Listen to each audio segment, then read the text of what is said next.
Olá, boa tarde. Mais uma vez, o Judiciário usa a tecnologia para melhorar a prestação de serviços. No Rio Grande do Norte, uma plataforma vai garantir dados confiáveis sobre a ressocialização de adolescentes que descumprem a lei. A ferramenta foi inaugurada com a participação da presidente do Supremo Tribunal Federal e do Conselho Nacional de Justiça, ministra Rosa Weber. Eu sou Rafaela Vivas e esse é um dos destaques do Jornal da Justiça de hoje. Vamos aos demais. Ministro Alexandre de Moraes, do Supremo Tribunal Federal, determina que União, estados e municípios adotem providências para atendimento à população em situação de rua. Justiça do Rio de Janeiro autoriza a operação contra a quadrilha que fraudava documentos para receber benefícios sociais.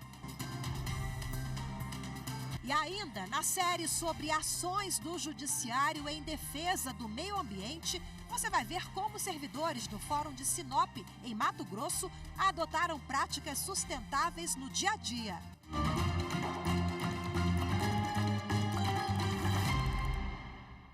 O Supremo Tribunal Federal determinou que os governos federal, estados e municípios adotem providências para atendimento à população em situação de rua.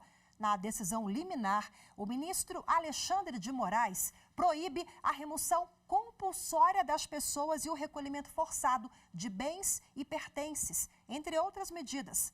As informações com Amanda Mustafa.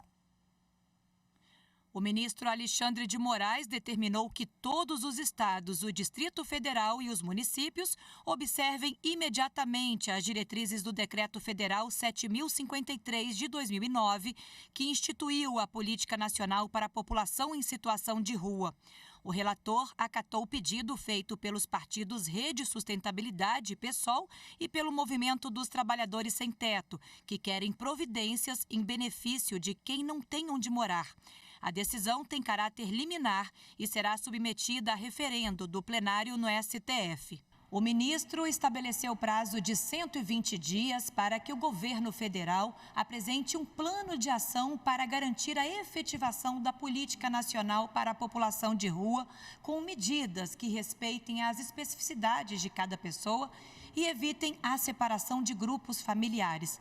Determinou ainda que estados e municípios não façam a remoção compulsória de quem mora nas ruas e garantam a segurança pessoal e dos bens da população dentro de abrigos. Esses cuidados também valem para os animais de estimação, que muitas vezes são a companhia de quem vive na rua. De acordo com a decisão, o plano deverá conter um diagnóstico atual da população em situação de rua, com identificação de perfil, procedência e principais necessidades. Deverá prever também a criação de instrumentos de diagnóstico permanente desse grupo de pessoas, além de meios de fiscalização de processos de despejo e de reintegração de posse no país e a elaboração de medidas para garantir padrões mínimos de qualidade de higiene e segurança nos centros de acolhimento. Com a autorização da Justiça, a Polícia Federal deflagrou na manhã de hoje a Operação Auxílio. O objetivo foi desarticular uma associação criminosa especializada em cometer delitos envolvendo fraudes no recebimento do auxílio emergencial. 8 mandados foram cumpridos no estado do Rio de Janeiro. Os detalhes com a repórter Carolina Chaves. Os mandados foram cumpridos no município de Nilópolis e na capital fluminense. Durante as buscas, os policiais apreenderam computadores, celulares, máquinas de cartões, acessórios de luxo e um veículo avaliado em R$150 mil. De acordo com as investigações, os criminosos fraudavam, além do recebimento do auxílio emergencial, outros benefícios concedidos pelo Estado e pagos por meio da Caixa Econômica Federal. Os investigados recebiam os valores de pelo menos 55 contas fraudadas do benefício por meio de pagamentos de boletos, transferências bancárias e pagamentos em maquininhas de cartão, de crédito e débito. Os envolvidos vão responder pelos crimes de estelionato e associação criminosa. Bom, e ainda no Rio de Janeiro, a Justiça autorizou 47 mandados de busca e apreensão contra uma organização criminosa que furtava combustíveis da Transpetro. Agentes do Ministério Público e da Polícia Civil também atuam em São Paulo, Minas Gerais, Espírito Santo e Paraná. Segundo as investigações, a quadrilha perfurava oleodutos da Transpetro para furtar o combustível. A operação apura também as empresas que receberam o produto roubado. O aplicativo e-Título, que é o título de eleitor digital, está entre os 15 melhores projetos de inovação pública do país e disputa o prêmio IBGP 10 anos, organizado pelo Instituto Brasileiro de Governança Pública. Mais detalhes com o repórter Fábio Ruas. O prêmio reconhece as iniciativas mais inovadoras do serviço público brasileiro. O e-Título foi escolhido na categoria Inovação Pública com Foco no Cidadão. O anúncio dos vencedores será no primeiro Congresso IBGP de Inovação Pública, no dia 2 de agosto em Brasília. O aplicativo foi desenvolvido pela Secretaria de Tecnologia da Informação do TSE e pode ser baixado em celulares, smartphones e tablets. Mais de 40 milhões de usuários já se cadastraram e utilizam o e-Título. Além de substituir o título de eleitor em papel, o e-Título permite acessar muitos serviços oferecidos pela Justiça Eleitoral. O eleitor pode consultar o local de votação, solicitar atendimento online e até pagar multas eleitorais por meio do Pix. O aplicativo também permite a quem deixou de votar fazer a justificativa e regularizar a situação com a Justiça Eleitoral. E agora nós vamos voltar a chamar o repórter Fábio Ruas, porque ele tem outra informação. O ministro Floriano de Azevedo Marques, do Tribunal Superior Eleitoral, é o novo diretor da Escola Judiciária Eleitoral. Acompanhe. O ministro Floriano de Azevedo Marques foi nomeado pelo presidente do TSE, ministro Alexandre de Moraes, e agora é o novo diretor da Escola Judiciária Eleitoral. O ministro Floriano atuou por 3 décadas na área acadêmica e na advocacia. É professor titular da Faculdade de Direito do Largo São Francisco e membro do corpo docente permanente do Programa de Pós-Graduação em Direito da Regulação da Fundação Getúlio Vargas, no Rio de Janeiro. Na área eleitoral, tem atuação em matérias sobre a aplicação da Lei da Ficha Limpa. Também foi professor visitante na Pontifícia Universidade Católica del Peru, na Universidade Externado de Colômbia e na Universidade Nova de Lisboa, em Portugal. A Escola Judiciária Eleitoral do TSE forma, atualiza e especializa magistrados da Justiça Eleitoral, integrantes do Ministério Público e interessados em direito eleitoral.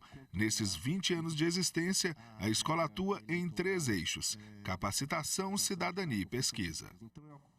A segunda turma do Superior Tribunal de Justiça decidiu que subcontratação não autorizada em contrato verbal não isenta poder público de indenizar pelo serviço. A reportagem é de Marina Campos. O colegiado reformou o acórdão que considerou descabido o município de Bento Gonçalves, no Rio Grande do Sul, pagar por serviços de terraplanagem subcontratados sem autorização, sob o fundamento de violação da lei que institui normas para licitações e contratos da administração pública. O caso teve origem em ação de cobrança ajuizada por uma empresa de terraplanagem contra o município gaúcho para que o ente público a indenizasse pela prestação de serviços contratados verbalmente. Em contestação, o município alegou que não houve a comprovação da contratação e que, mesmo se fosse reconhecido o acordo, seria vedada a subcontratação dos serviços nos moldes realizados. O Tribunal de Justiça do Rio Grande do Sul confirmou a decisão de primeiro grau que condenou o município a indenizar a empresa pelos serviços efetivamente prestados. O TJ apenas ajustou os índices de correção monetária e juros de mora. No STJ, o ministro Herman Benjamin, relator do recurso da empresa de terraplanagem, apontou que a jurisprudência da Corte está orientada no sentido de que, mesmo sendo nulo o contrato firmado sem licitação prévia, é devido o pagamento pelos serviços efetivamente prestados, sob pena de enriquecimento ilícito da administração pública. Desta forma, a segunda turma decidiu que, na hipótese de contrato verbal sem licitação, o poder público tem a obrigação de indenizar a prestação de serviços, ainda que eles tenham sido subcontratados e realizados por terceiros, desde que haja provas da subcontratação e de que os serviços terceirizados tenham revertido em benefício da administração pública. Veja a seguir, ministra Rosa Weber, presidente do Supremo Tribunal Federal, vai à Bahia participar de mais um evento do mutirão carcerário. Os detalhes em instantes, voltamos já.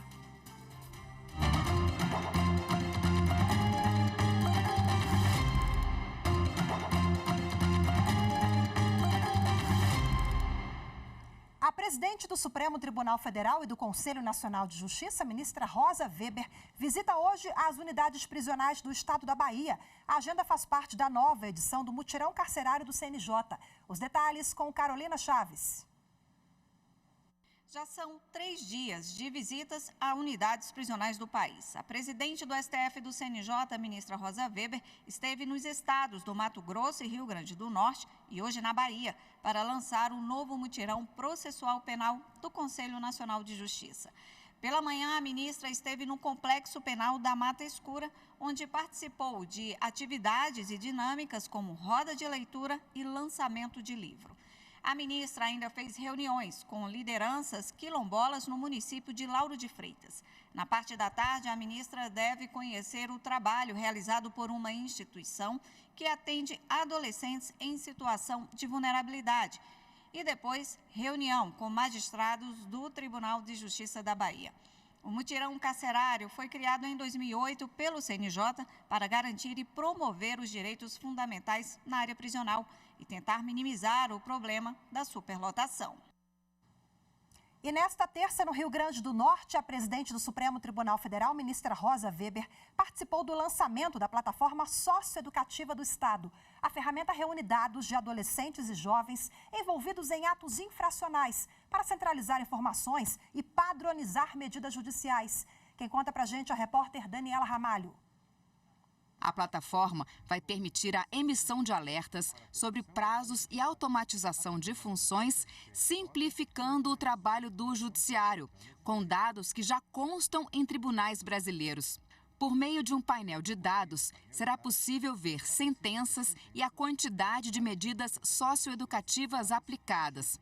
Será possível também gerar relatórios sobre quais os tipos de infração mais frequentes e informações sobre gênero, raça, cor e orientação sexual de adolescentes e jovens em cumprimento de medidas socioeducativas.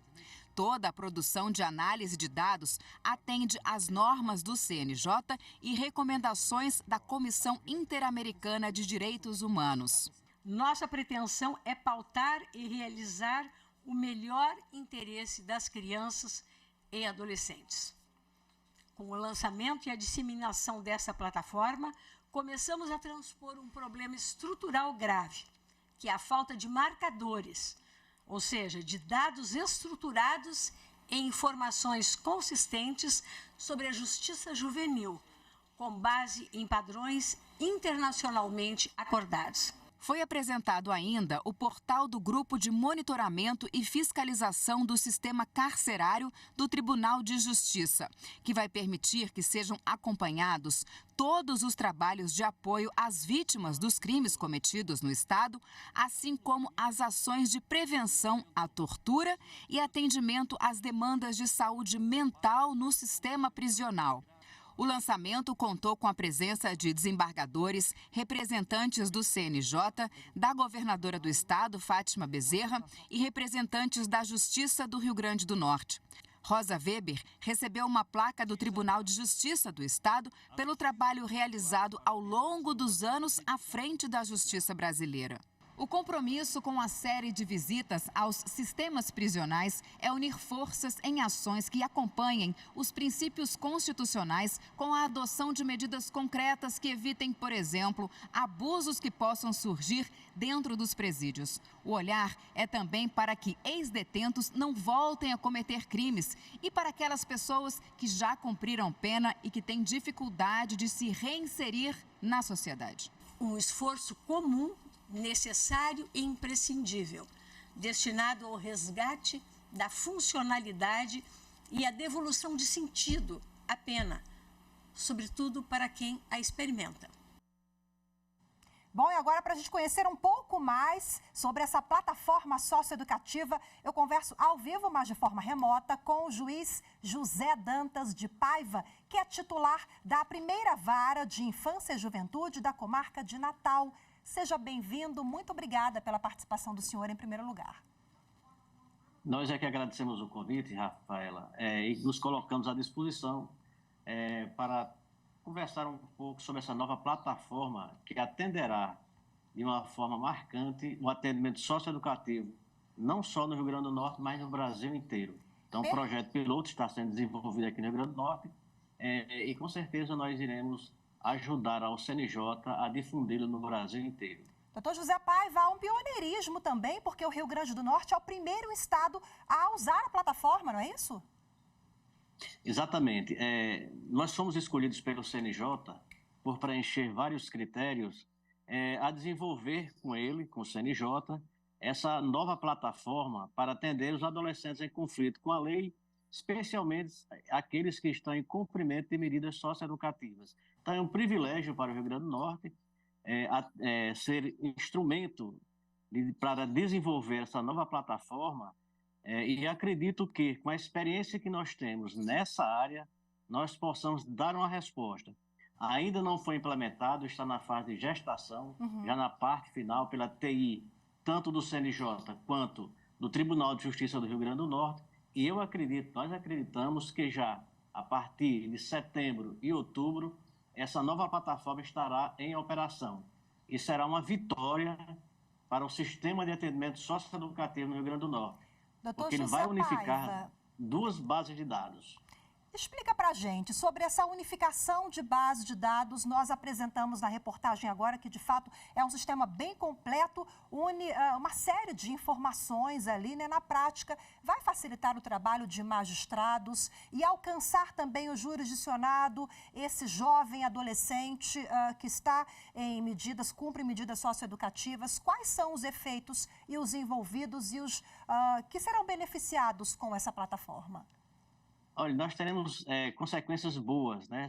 Vários benefícios com a implementação dessa plataforma. Primeiro, porque nós temos hoje dois sistemas.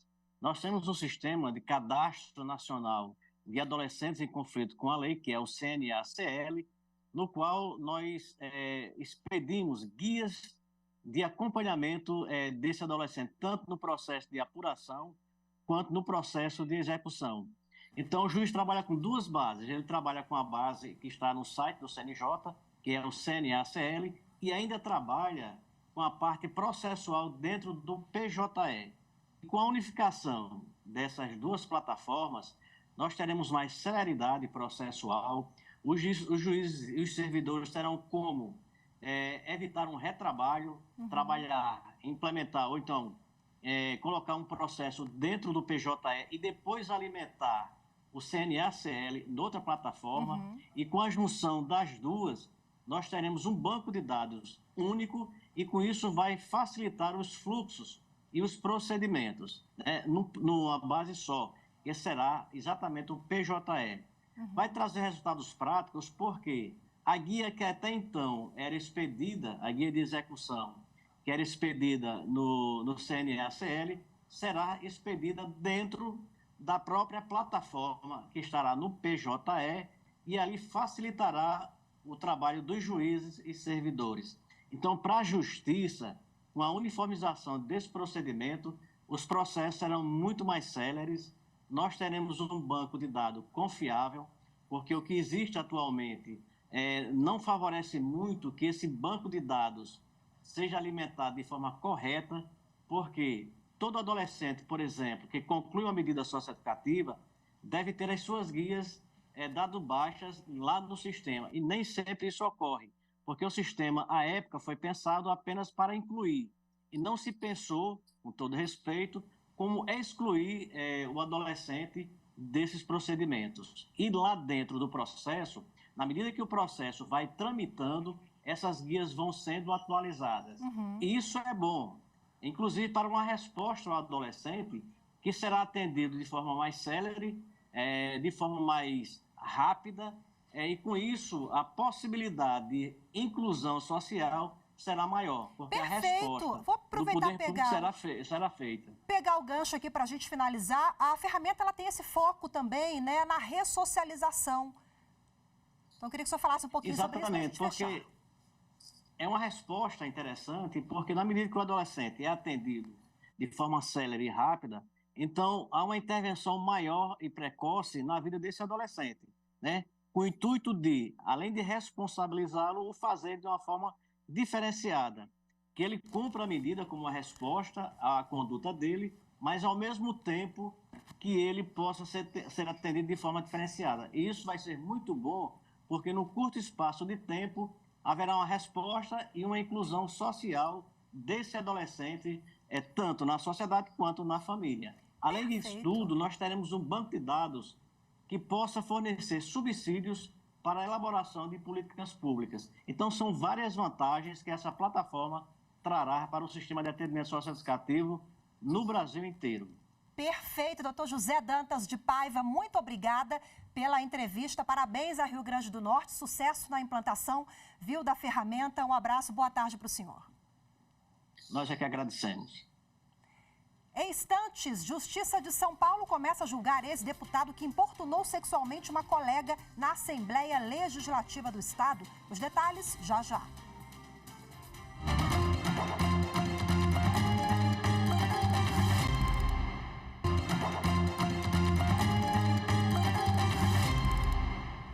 A Justiça de São Paulo começa a julgar hoje o ex-deputado estadual Fernando Cury. Ele é réu em um processo de importunação sexual contra a também ex-deputada Isa Pena. O caso ocorreu em dezembro de 2020, quando Fernando Cury foi flagrado pelo sistema de câmeras da Assembleia Legislativa do Estado, apalpando os seios da colega. Por determinação da juíza Daniele Pereira da Silva, do Foro Central de Barra Funda, o ex-deputado será ouvido por vídeo. Um operário do metrô de São Paulo vai receber horas extras por extrapolação de turno de revezamento. Para a terceira turma do Tribunal Superior do Trabalho, a extensão habitual da jornada de 8 horas descaracteriza o regime de turno. Acompanhe na reportagem de Daniel Vasques. O operador trabalhou por mais de 30 anos na Companhia do Metropolitano de São Paulo. Na ação, ele disse que atuava em turnos ininterruptos de revezamento, alternando o trabalho nos períodos da manhã e da noite, e que fazia horas extras habitualmente a partir da 8ª hora diária, o que invalidaria a negociação coletiva que instituiu o sistema de turnos de 8 horas. Em defesa, a empresa disse que a jornada está prevista em negociação coletiva e que houve má-fé do empregado ao pedir horas extras relativas à 7ª e à 8ª horas. O juízo de primeiro grau negou o pedido, mas o Tribunal Regional do Trabalho da 2ª Região em São Paulo teve outro entendimento. Ao verificar os controles de frequência e os recibos de pagamento, o TRT paulista concluiu que o operador fazia horas extras regularmente. Ainda segundo o regional, a circunstância descaracteriza o ajuste normativo, prevalecendo o limite de 6 horas diárias para o trabalho em turnos ininterruptos de revezamento. O relator do recurso de revista do metrô na terceira turma do TST, ministro Maurício Godinho Delgado, confirmou a decisão do TRT. Ele observou que a ampliação da jornada especial em turnos ininterruptos de revezamento é válida, mas até o limite constitucional de 8 horas diárias e 44 horas semanais, conforme previsto na súmula 423 do TST. Segundo o relator, esse limite não pode ser ampliado por constituir patamar mínimo civilizatório, direito indisponível do trabalhador. A decisão foi unânime e ainda cabe recurso. As boas práticas sustentáveis vêm conquistando espaço na rotina dos servidores do Fórum de Sinop, em Mato Grosso. De frascos de desodorantes vazios ao óleo de cozinha e à borra de café, tudo tem destino correto e adequado. É o que você vai ver agora na nossa terceira reportagem da série sobre as ações promovidas pelo Judiciário em defesa do meio ambiente. A reportagem é de Fernanda Fernandes. Sabe aquela máxima, cada um no seu quadrado? Pois é, aqui a gente vai adaptar para cada tipo de lixo no seu devido lugar. Estamos em Sinop, Fórum da Comarca. Aqui, o espaço de convivência, que além de tudo, incentiva práticas sustentáveis, como fez esse estagiário ao depositar frascos de desodorantes vazios no recipiente destinado só para isso e que depois vão ajudar a custear castração animal de tutores carentes. O local é também propício para tomar aquele cafezinho. Mas e a borra? Ela também é separada para depois ser usada na compostagem. O óleo usado também tem seu cantinho de destino, porque vai ajudar escolas do município na aquisição de outros itens, assim como as pilhas, os plásticos descartáveis, papéis e papelão, que corretamente e adequadamente separados colaboram com outras instituições sociais da cidade. E pensa que acabou por aí? Aqui costuma sempre divulgar que se tem algum item eletroeletrônico que não está mais funcionando e que não tem como funcionar, a gente sempre destina para o Hospital do Amor. Nós temos carimbos, temos carbono, materiais ainda antigos que não se usam mais, que foi com uma parceria com uma determinada empresa que vem e recolhe, mas aí ele ainda não é reciclado, ele só é adequadamente descartado. Luzimeire é a responsável pelo núcleo de sustentabilidade da unidade e muito empolgada com o tema. E é justamente nesse ambiente gostoso, aconchegante e arborizado que ela nos recebeu para um bate-papo. Na verdade, uma aula de conscientização ambiental. E sabe qual é o maior desafio para ela? É você fazer com que essa consciência de que a gente precisa fazer a nossa parte chegue em todos. Né? Repensar o consumo excessivo, tentar aqui comprar algo que possa ser reciclado, não ao descarte de forma generalizada, tentar com que a gente faça o bem de forma normal. Uma tarefa que tem sido diária com o público interno aqui, viu? Com servidores, colaboradores, terceirizados, estagiários, é uma campanha que é feita todos os dias, a todo momento, lembrando, olha, utilize o material permanente, utilize a xícara, utilize o copo, não há necessidade de você utilizar o descartável. E aí, que tal se inspirar e colaborar com um futuro mais consciente, sustentável e coletivo? Olha aí, com essa reflexão a gente termina o Jornal de hoje. Muito obrigada pela sua companhia, uma ótima tarde e até amanhã. Tchau, tchau.